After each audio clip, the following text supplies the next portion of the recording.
ఈరోజు మనం కనకాంబరం పూలు కోసుకుందామండి. ఇలా చెట్టు నిండా ఉండి రాలిపోతే ఏమొచ్చిందండి, పోద్దాం. ఎట్లాగో వచ్చాం కదా కూర్చోడానికి, అట్లానే కోస్తే ఒక పని అయిపోయిందిగా. మొత్తానికి పూలు అయితే కంప్లీట్ అయినాయండి.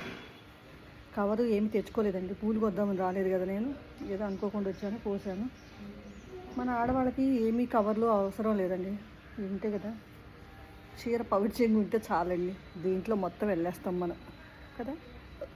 మొన్న పూలు కోసాను కదండి, మంచిగా మాల కట్టేసి మంచిగా ఫ్రెండ్స్కి కూడా ఇద్దామనుకున్నాను. నేను పెట్టుకోవడానికే టైం లేక ఏదో కొన్ని కట్టుకొని ఇంకా పెట్టుకొని వెళ్ళాను.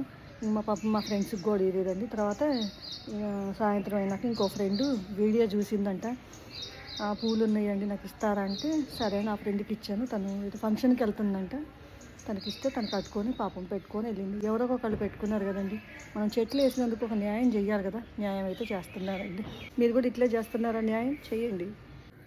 పూలదండ అయితే కట్టేశానండి, చూసారా.